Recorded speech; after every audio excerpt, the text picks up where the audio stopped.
Hello? Why don't you want to talk to me? Who is this? You tell me your name, I'll tell you mine. I don't think so. What's that noise? Popcorn. You making popcorn? Uh-huh. I only eat popcorn at the movies. Well, I'm getting ready to watch a video. Really? What? Oh, just some scary movie. You like scary movies? Uh-huh. What's your favorite scary movie? What's your favorite scary movie? Hello, Sydney. What up, guys? It's Coffee. You heard the intro, man. Y'all see what we're talking about. Scream. Yes, oh yes, Scream, another installment. We're going to talk about it. We're also going to talk about some hip-hop stuff later on in the video. So make sure to hang tight. Enjoy the content. Join the discussion. And real quick, hit all them buttons for me. Subscribe. But yeah, I don't know if you guys have seen the trailers that just...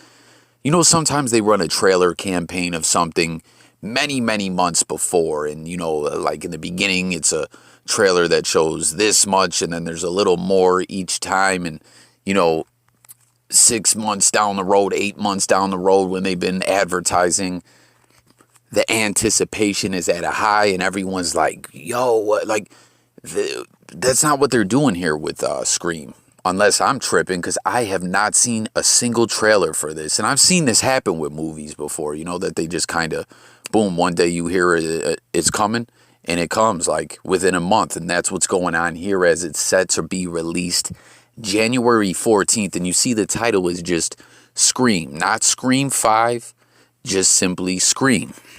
Because obviously, you know, I'm sure everyone remembers Scream 1, 2, and 3.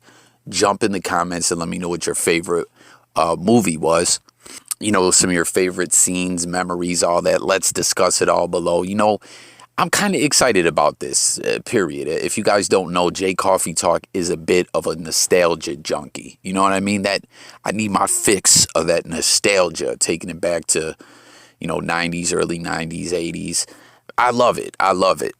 But they had the 3 original movies. Scream 4 came in 2011 after what was Scream 3, like 2000. So they waited 10, 11 years. And word then was that it was going to be a new trilogy. But I guess that wasn't for certain, because here we are now 10 years later after number 4, and we're getting the 5th movie, but it's just Scream. Now, as you know, a lot of people are probably aware, we got reboots, we got remakes, we got, sometimes they just are like change the story and act like certain things didn't happen. You know what I mean? We have TV shows, which Scream did indeed have a TV show. I was a bit interested when that came out back in, 2014 or so on MTV. If y'all remember, if you took part in the whole Scream TV series. I was into season 1. Season 2, I kind of fell out the loop. But leading into season 1, they had a Scream-a-thon where they played all the movies. And boom, they debuted the show. They had 3 seasons. The first 2 seasons were kind of related, came out quick. The 3rd season took a little longer to come out. And I think Tiger was in it, if I'm not mistaken. But the show was like, I don't know. Like I said, I thought the first season was okay. You know, they went somewhere totally different with the storyline. You know what I'm saying? They were in, I believe, Woodsboro, the same town that they're in the movie. But it was totally different as to who the killers were. You know what I mean? The killer in the TV show was like a guy that was disfigured, and you know what I'm saying? He was a mental patient. He wore the mask because his face was deformed. The parents of all the kids, you know, knew this guy. His name was like Brandon James or something. I remember I was tweeting it about it back when the show was coming out, and there was an account for the killer, like a verified account, and he was liking my tweets and stuff. But let me get off that. My point is just we've seen it all with everything. TV shows, remakes, reboots, all that. But this is a continuation, another sequel, but I guess they're just strictly calling it Scream. We've seen that technique before with other, movie franchises that put out a newer sequel many years later. And, basically it's 25 years later after the original murders. And is that the real math? I think it about is, because didn't Scream come out like 96 or something like that?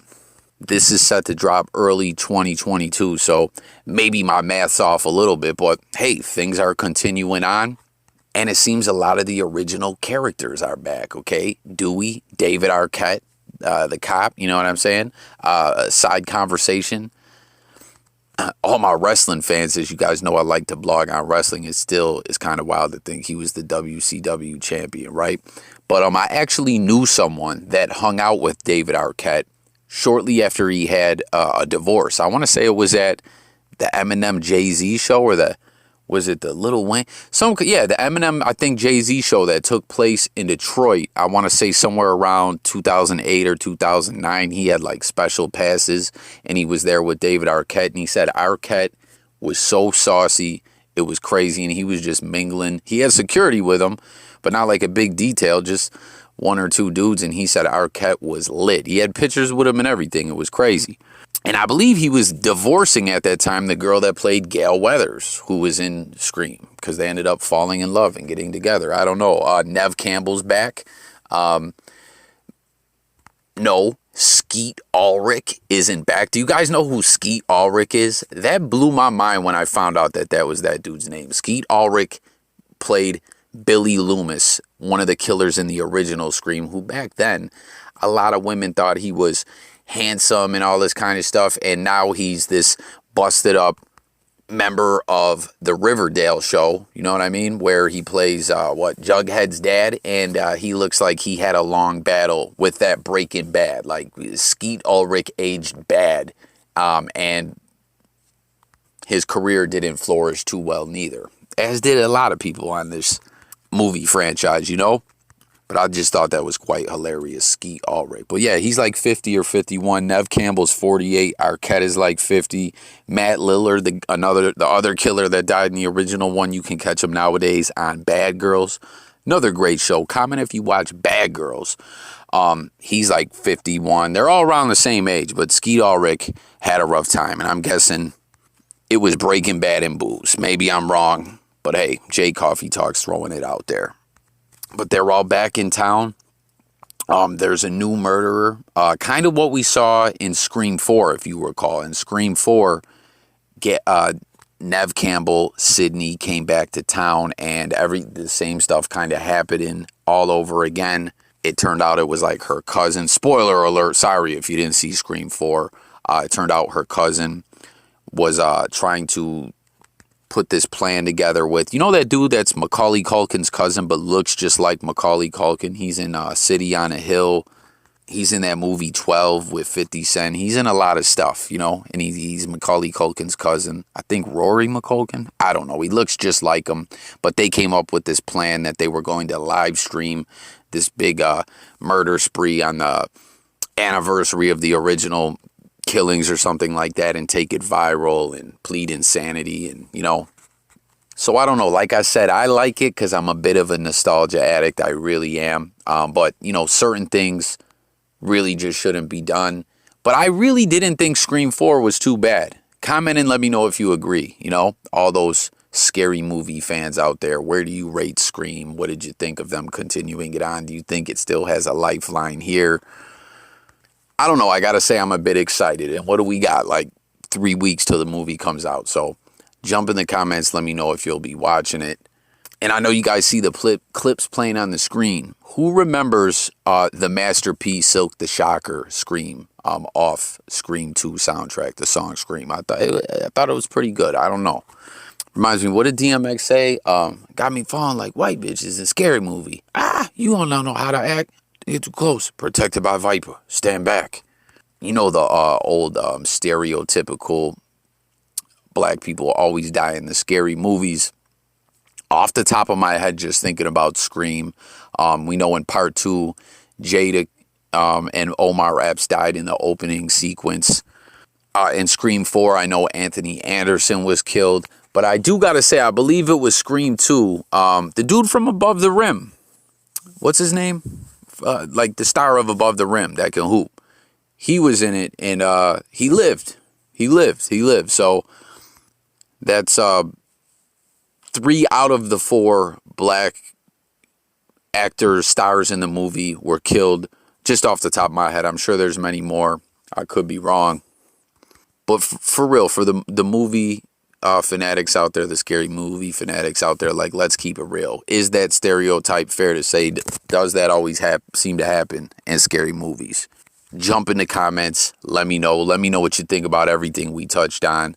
Let's move over to this Eminem news. Well, it's not exactly Eminem news, but it's some hip-hop stuff that does involve Eminem.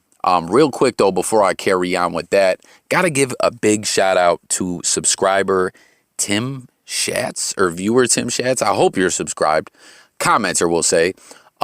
He commented and put me down with what an Irish goodbye is. I really didn't know. Like, I kind of thought I knew what it was, but the way he broke it down was phenomenal. Thank you, Tim Schatz.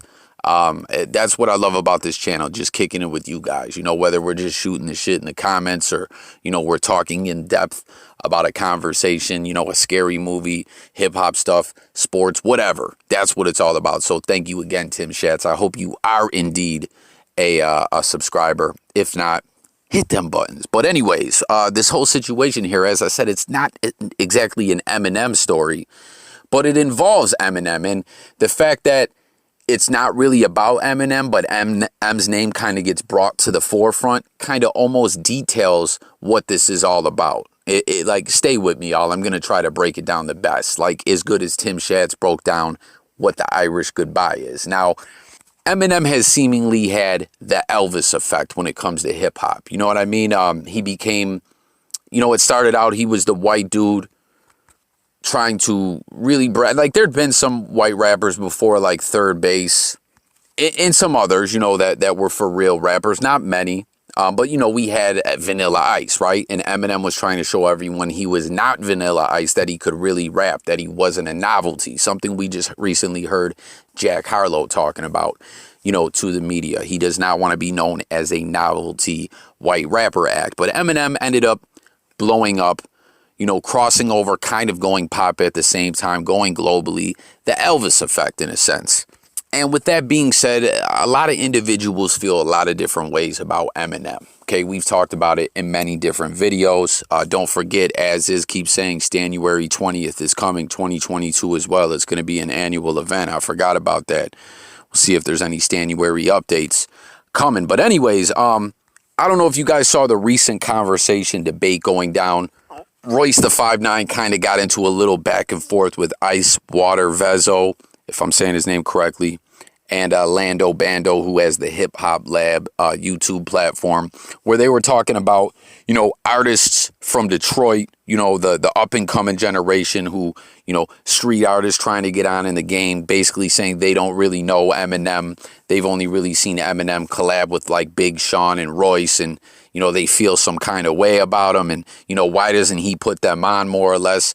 You know, does the streets of Detroit really rock with Eminem? And then Royce kind of said, well, yo, M feels like y'all can disrespect him sometimes, the younger generation, you know? Like, for instance, we brought up T Grizzly. You know how T Grizzly dissed Eminem, then later found out that Eminem actually was rocking with T Grizzly's music and wanted to collab with him, but word hadn't got to him yet. And then he kind of like regretted, yo, why did I diss Eminem? There's just this like disconnect because Eminem is very reclusive. And I don't know, like, there's just this ongoing debate, you know, does he put enough people in Detroit on, this, that, and the third? And real quick side conversation I've been tweeting about, Big Sean was just on Drink Champs. They were kind of talking about this discussion a little bit to a degree. They were talking about all the rappers from the D, from M to Royce to Sada Baby to Esham, everybody. But Obi Trice's name came up, and Nori and EFN said, you know, they'd love to have Obi on. Big Sean says he has a great story. They said Obi's more than welcome. I tweeted about it, and EFN was liking the tweet. So I'm hoping to see Obi Trice on there. Like, I still am a big fan of Obi. You know, it feels like we don't see much of him these days. He kind of drifted away from the spotlight. I know he still makes some music here and there, but, you know, I want to see that Obi Trice Drink Champs interview. So comment if you all feel the same way. But anyways, with all this stuff being said about Eminem and the Detroit artists and everything, this newer artist I've never heard of, comment and let me know if you guys know who he is, named Bandgang Lonnie, came out with this new video called Where's Marshall. And it's interesting because he kind of like sampled a lot from Eminem, a similar beat to the song, to the Real Slim Shady song. You know, in the video, he's in the trailer park. I guess he's from 6 Mile. He says he grew up not that far away from Eminem. You know, you see some of the costumes like the Batman and Robin thing that him and Dre had on. You see that in this video. He mentions Eminem in the video. He's talking about Heisenberg. I think he's talking about serving cats that Breaking Bad out there in the trailer park. And he has lookalikes that look like him the same way Eminem had the Real Slim Shady rappers. So it's kind of interesting with all this discussion going on about Eminem. And listen, I'm going to pin the link to that cat's video. I hope you guys will check it out and let me know your thoughts on it. But with all this being said, you know, once again, let me watch the video. Let me know if you like the track. But what do you guys think about this? Do you think that this is a clever thing he's doing, you know, to try to get Eminem's attention and kind of touch on, you know, being that he's an artist up and coming in the D, him putting this out kind of addresses the Eminem situation, and it's kind of a clever thing that may get him noticed. In a sense, Eminem may be an inspiration to him. Like, what do you guys think of this? You know, I could see this going the opposite way, where some people say, man, look at what these cats from the D think they got to do to get noticed, you know, by Eminem or by the industry. They got to do some ish like this. But I don't know if that's the case. I don't know. I want to know what you guys think about this. You know, do you think it's corny? Do you think it's cool? And do you think it has the possibility to kind of, you know, unite Eminem with the newer generation of Detroit hip hop and maybe, you know, stop all this riff-raff and kind of static that's going on regarding Em and all these artists? You know what I'm saying? Hop in the comments. Let me know what you guys think about it. A bit of nostalgia vibes coming off this story too as well, with the whole throwback Real Slim Shady-ish, you know. But that's all I got, guys. Jump in the comments, and you know what? I'm going to just say Irish goodbye.